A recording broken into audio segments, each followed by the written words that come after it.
Nunduk. Ya, kasihan yang belakang. Alika pegang mic aja, yang itu sini. Yang ini sini. Mas agak duduk dikit. Kasihan belakang. Biar berkeadilan. Ya, saya ulangi ya, yang tadi saya ulangin ya. Baik, terima kasih rekan-rekan pers.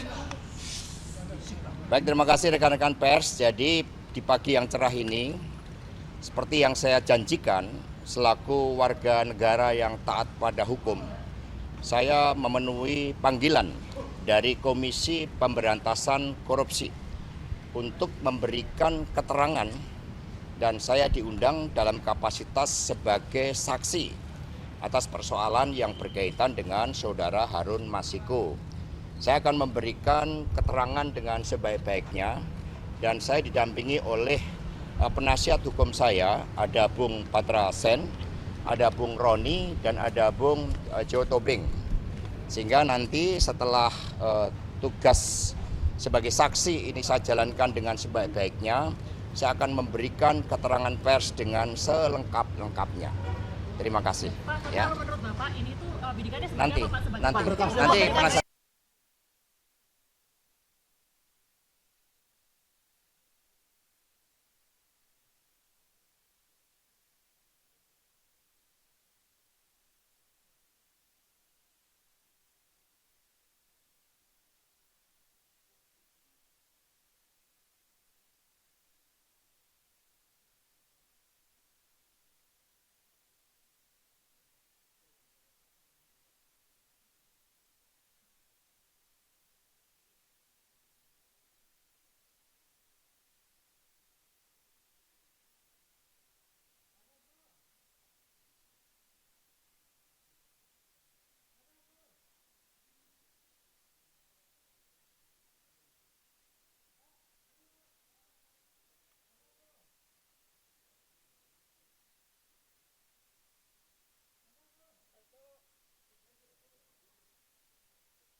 Mau kita sampaikan kepada rekan-rekan media, yang pertama adalah kami mengapresiasi, kami terima kasih kepada rekan-rekan media yang sudah hadir hari ini mengawal proses hukum pemanggilan Sekjen PDI Perjuangan Mas Hasto Kristianto.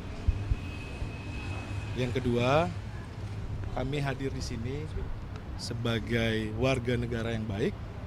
Sekjen PDI Perjuangan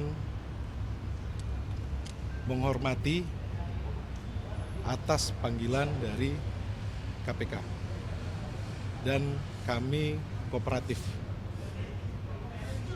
Yang ketiga, kita sudah mengetahui bahwa proses persidangan dari para tersangka ini sudah diuji di persidangan dari tingkat pertama pengadilan negeri sampai kasasi, dan di dalam putusan pengadilan menyampaikan tidak ada kaitan dengan Sekjen PDI Perjuangan Hasto Kristianto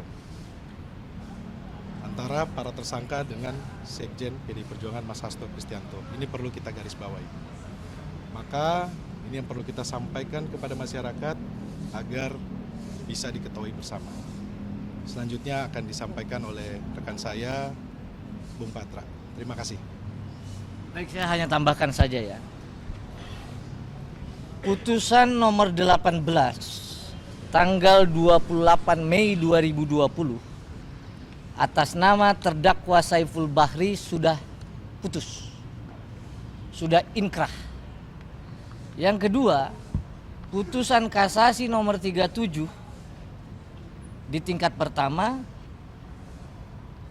nomor 21857 di tingkat kasasi atas nama terdakwa Wahyu Setiawan dan Austiani sudah diputus Juni 2021.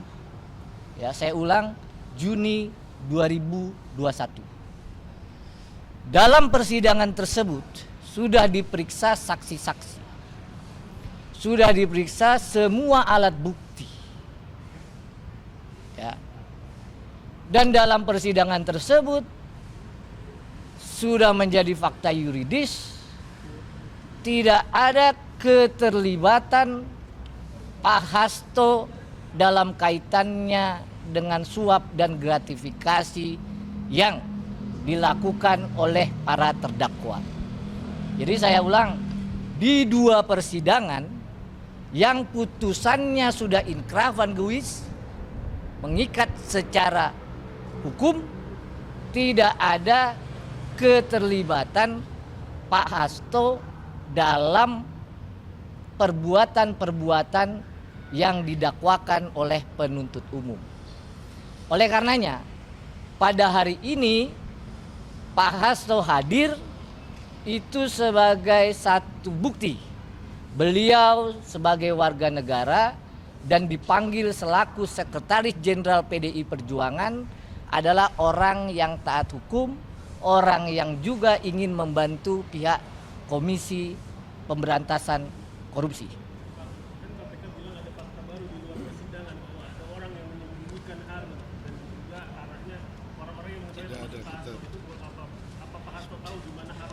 Dalam persidangan Pak Hasto sudah tegas menyatakan tidak mengetahui. Justru itu hadir saat ini ya sebagai warga negara yang baik. Dijelaskan langsung. Ya. Kalau ada pertanyaan, namanya disebut di persidangan. Sejauh saya menjadi advokat, puluhan bahkan ratusan nama kalau di persidangan itu disebut. Jadi kalau tidak ada kaitan, tidak ada keterlibatan, tentu sebagai saksi hadir menerangkan ya bahwa tidak ada keterlibatan. Oke, teman-teman. Ya. Dalam surat panggilannya dijelaskan Pak Hasto sebagai Sekretaris Jenderal PDI Perjuangan. Itu dalam surat panggilan.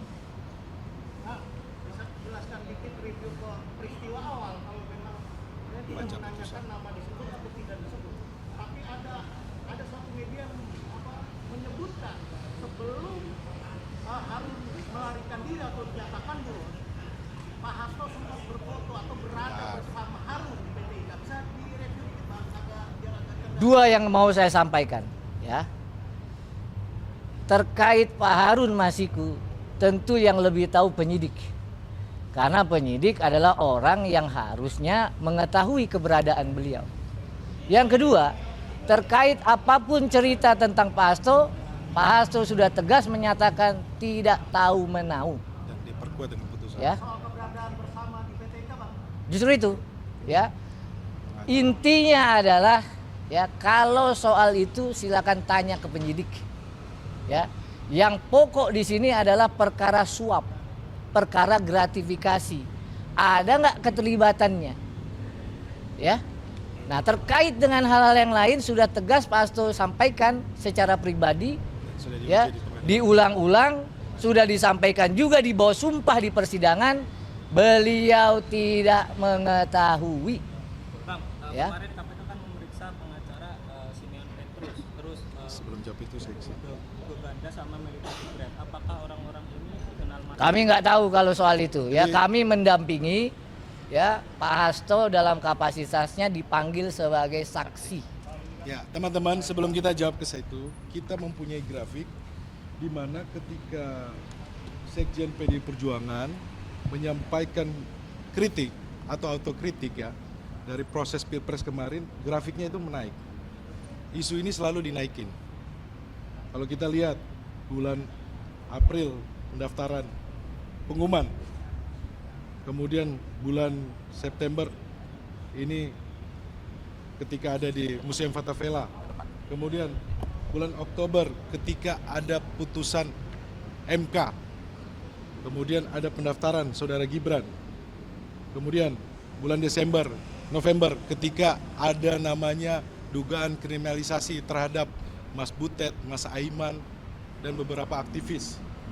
Kemudian bulan Desember ketika masa kampanye. Kemudian bulan Januari ketika kita menyampaikan adanya abuse of power, dugaan mobilisasi aparat yang TSM. Kemudian di bulan Maret dan April ini sangat tinggi, isu ini mulai dinaikkan. Ini untuk kita sampaikan kepada publik karena panggilan dari lembaga penegak hukum ini berturut-turut. Minggu kemarin dari kepolisian. Kemudian di hari yang sama ketika kita selesai melakukan klarifikasi di kepolisian, kemudian sorenya ada pengumuman bahwa Sekjen PD Perjuangan akan dipanggil di KPK. Nah, ini menjadi pertanyaan buat kami karena apa? Sekarang masuk tahun politik juga, akan masuk pilkada. Jadi kami menduga ketika masuk tahun politik isu ini akan dinaikkan terus. Maka di sini kami hadir untuk mendukung KPK. Jadi kalau penyidik mau sampaikan apa yang mau ditanyakan, kita akan sampaikan. Seperti itu teman-teman. Pak, ini kan kaitannya juga dengan pilkada nih Pak, apa namanya jelang pilkada, pemeriksaan jelang pilkada PDIP. Ya tentunya kita dalam hal ini PD Perjuangan mempersiapkan untuk pilkada ya. Dan kita tidak terganggu dengan ini karena Sekjen fokus juga dengan pilkada. Dan kembali lagi bahwa sebagai warga negara yang baik ketika diminta oleh penegak hukum kami hadir.